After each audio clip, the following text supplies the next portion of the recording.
Shalom Bapak Ibu, Oma Opa, saudara-saudari yang terkasih dalam Tuhan kita Yesus Kristus, khususnya Gereja Toraja Jemaat Jatiwaringin. Apa kabar semuanya? Semoga semua dalam keadaan sehat dan dalam lindungan Tuhan. Tidak terasa waktu berlalu begitu cepat. Dan sebentar lagi kita akan merayakan hari kenaikan Yesus Kristus.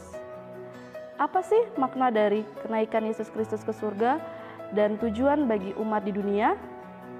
Mari kita dengarkan penjelasan singkat dari Bapak Pendeta Christian Yanto Tandililing. Saudara-saudara keluarga Allah dimanapun berada, salam sejahtera bagi kita sekalian.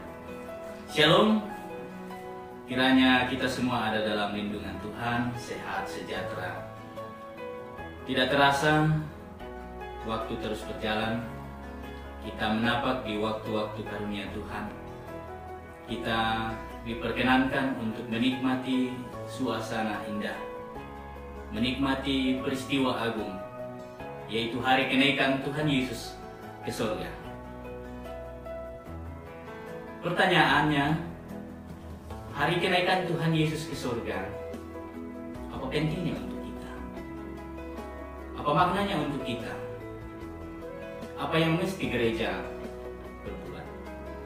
Nah, saudara-saudara yang dikasih dalam Tuhan Yesus Kristus, hari kenaikan Tuhan Yesus ke surga adalah hari ke-40 setelah kebangkitan Tuhan Yesus Kristus, yang biasanya selalu jatuh pada hari Kamis.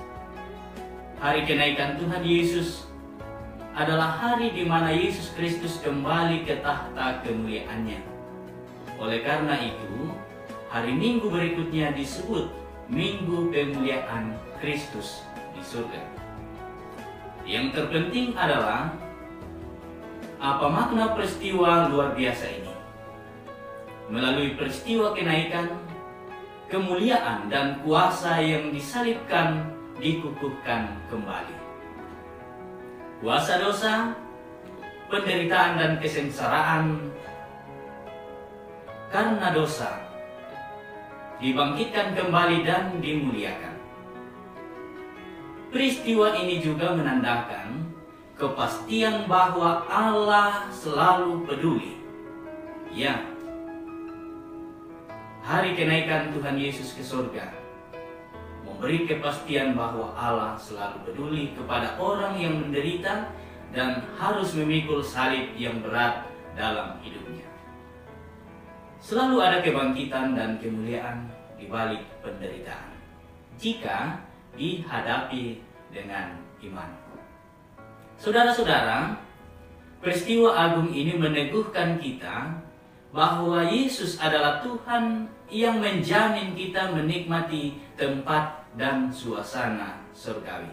Hanya Yesus yang menjamin kita untuk bisa menikmati tempat dan suasana surgawi itu. Sebagaimana dikatakan dalam Yohanes 14 ayat 1 dan 2. Janganlah gelisah hatimu, percayalah kepada Allah, percaya jugalah kepadaku. Di rumah Bapakku banyak tempat tinggal.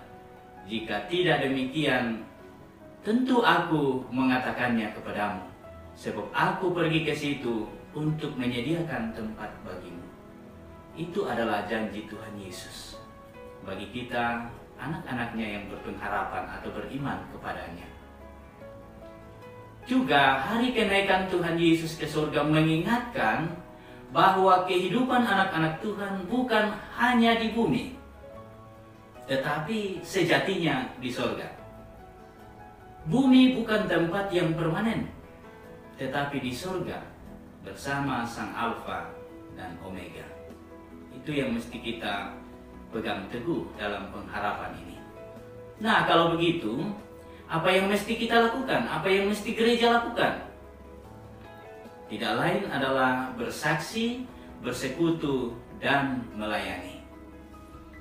Tuhan Yesus berkata dalam Matius 28 ayat 18, "Kepadaku telah diberikan segala kuasa di surga dan di bumi. Karena itu pergilah, jadikanlah semua bangsa muridku, dan baptislah mereka dalam nama Bapa Anak, dan Roh Kudus. Dan ajarlah mereka melakukan segala sesuatu yang telah kuperintahkan kepadamu. Dan ketahuilah, aku menyertai kamu senantiasa sampai kepada akhir zaman. Itulah yang harus dilakukan oleh kita, oleh gereja, saya dan saudara, merespon hari kenaikan Tuhan Yesus ke surga, menanti kembalinya untuk merangkul kita semua. Tuhan Yesus memberkati.